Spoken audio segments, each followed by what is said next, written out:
সরিষার তেল বা সর্ষের তেল সর্ষের বীজ নিষ্পেষণ বা চেপে চেপে প্রস্তুত করা তেল। এই তেল রান্নার জন্য এবং গায়ে মাখা বা মালিশ করার কাজে ব্যবহার করা হয়। সর্ষের তেলের ঝাঁঝের জন্য এটি বিখ্যাত। আর সর্ষের তেলের রান্নার আলাদা বিশেষত্ব আছে। সর্ষে ইলিশ আমি খুবই পছন্দ করি। একটা মজার ব্যাপার হলো, সর্ষের তেল যদি পানির সঙ্গে স্পর্শে না আসে তাহলে কিন্তু তাতে ঝাঁঝ হয় না। কেবল পানি মেশালেই সর্ষের ঝাঁঝটা আসে। জল বা অ্যাসিডের সাথে মিশ্রণের ফলে মাইরোসিনেজ নামে একটি উৎসেচক সক্রিয় হয়ে সিংগ্রিন থেকে গ্লুকোজ আলাদা করে দিয়ে সর্ষের তেলে ঝাঁঝের তৈরি করে।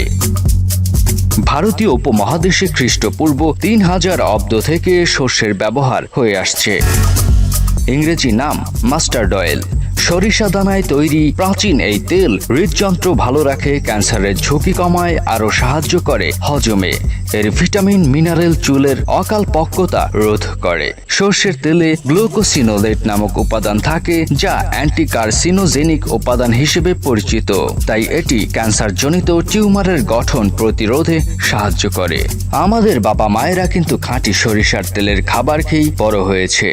বলতে হবে, সরিষার তেলে রান্না করা ফুটছে স্বাদও বেশি। তো এত গুণাগুণ যে তেলে, সে তেল আসলে ফ্যাক্টরিতে কিভাবে বানায়, আজকের এই পুরো ভিডিওতে থাকছে তারই আদ্যপান্ত।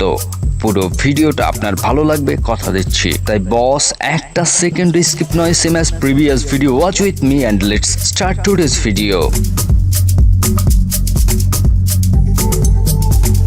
সর্ষের তেল বানানো খুবই সোজা, আর তাই কিছু বছর আগেও আমাদের দেশে ঘানিতে সর্ষের তেল উৎপাদন হতো।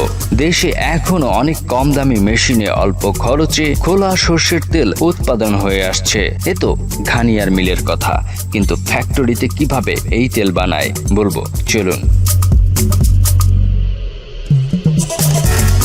সর্ষের তেল বানায় বললে ভুল হবে, এটি আসলে উৎপাদন করা হয়। সর্ষের তেল উৎপাদন করতে প্রথমে তো দরকার সরিষার, আর তাই কৃষকের কাছ থেকে বস্তায় বস্তায় ভালো দানার সর্ষে কিনে ফ্যাক্টরিতে নিয়ে আসা হয়।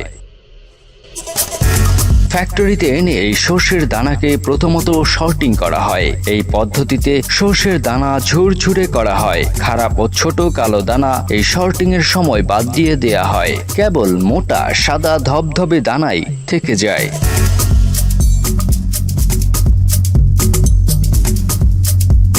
সর্টিং এর সময় কেবল ফর্সা দানা ছাড়া আর কোনো দানা গ্রহণযোগ্য হয় না।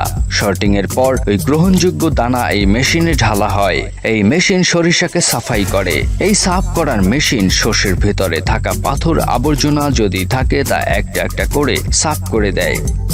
এই সাফাইয়ের পর কেবল একদম পিওর সর্ষে থেকে যায়। এতে না আছে ছোট দানা, না আছে পাথর, আর না আছে খারাপ আবর্জনা। এর পরের ধাপে পিওর সরিষা ঢালা হয় মাল্টি রোটেটিং মেশিনে। এই মেশিন সরিষার দানাকে পিষে পাউডার বানিয়ে দেয়। এবার এই পাউডার হওয়া সরিষা ঢালা হয় আরেকটি আলাদা মেশিনে। এই মেশিন হলো প্রেস মেশিন।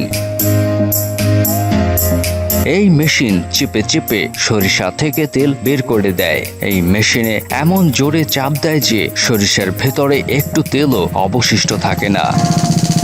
এখান থেকে তেল আলাদা হয়ে পড়ে আরেকটি কন্টেইনারে, আর সরিষার যে ছোবড়া থেকে যায় তা শুকনো গাছের গুঁড়ির মতো হয়ে নিচে পড়ে যায়, আর খুব সহজেই প্রস্তুত হয়ে যায় সর্ষের তেল। তেল বানানোর প্রক্রিয়ার মধ্যে সর্ষের তেল বানানোর প্রক্রিয়ায় খুব সহজ ও কম ব্যয়বহুল। তো এবার কন্টেইনারে যে তেল মজুদ হয়ে থাকে তা ঢালা হয় একটি ফিলিং মেশিনে। যে ফিলিং মেশিন আগে থেকেই প্রস্তুত করা প্লাস্টিকের এই বোতলে তেল ভরে দেয়। ব্যাস, খেল খতম।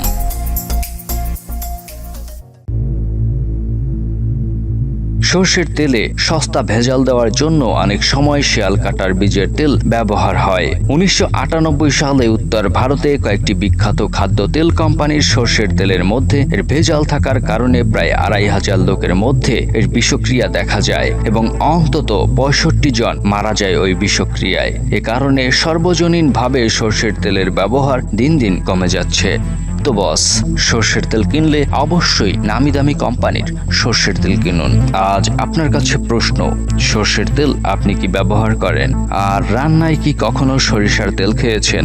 আমি খেয়েছি, টেস্ট ভালোই। যাই হোক, আজ এই খাওয়া পর্যন্তই রাখলাম। আবারও নতুন ভিডিওতে দেখা হচ্ছে ঠিক 2 দিন পর ইনশাল্লাহ। সে পর্যন্ত ভালো থাকুন, সুস্থ থাকুন।